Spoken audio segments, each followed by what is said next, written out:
The American Civil Liberties Union, or ACLU as we know it, has been a tireless defender of rights. It's a watchdog, always vigilant against government overreach. Think of them as the annoying friend who reminds you to read the fine print. But lately, the ACLU's been taking punches. Metaphorically speaking, of course. Their defense of free speech, though even for the most unpopular opinions, has landed them in hot water. Some people are really ticked off, like really ticked off. They're flooding the ACLU social media with nasty comments, the kind that make you lose faith in humanity. Millions of dislikes, you ask? Probably. It's a dumpster fire of digital rage, and it's not just online trolls either. Politicians and pundits have joined the fray, accusing the ACLU of everything from being un-American to being downright dangerous. They're painting a target on the ACLU's back, and it's not hard to imagine things getting ugly. Remember the good old days when people could disagree without resorting to death threats? Yeah, me neither. Section 2. Echoes of Weimar. A cautionary tale, not a prophecy. Now, some folks are drawing parallels between the ACLU's predicament and the fall of the Weimar Republic. Remember that hot mess from history class? Germany in the 1920s, struggling to stay afloat after World War I. The economy was in the toilet, political parties were at each other's throats, and then Hitler came along and ruined everyone's day.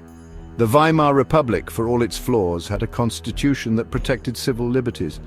Sound familiar? But here's the thing, constitutions are just pieces of paper if nobody's willing to defend them. And when Hitler started chipping away at those rights, guess who was there to stop him? Spoiler alert, it wasn't Batman. The parallels are there, sure, but let's not get ahead of ourselves. The United States in 2024 isn't Weimar Germany in the 1930s. We have our problems, but we're not on the verge of collapsing into fascism yet. Still, it's a cautionary tale. When people start losing faith in institutions and turning on each other, things can go south pretty quickly. Section 3. Trump and Hitler, a dangerous comparison. Speaking of Hitler, let's talk about the elephant in the room, or should I say, the orange-haired demagogue in the Twitterverse. Yes, I'm talking about you-know-who. The comparisons between Trump and Hitler are as tempting as they are dangerous. On the surface, there are some similarities. Both were masters of propaganda, whipping up crowds into a frenzy with their fiery rhetoric. Both exploited existing divisions within their societies, pitting groups against each other for their own gain. And both had a penchant for authoritarianism. But here's where the comparison falls apart. For all his faults, Trump is no Hitler. He's a bully, a narcissist, and a danger to American democracy, but he's not a genocidal maniac. Equating the two trivializes the horrors of the Holocaust and ignores the complex historical factors that led to Hitler's rise to power. Section 4. The fight continues. Why people like Chase Blair matter.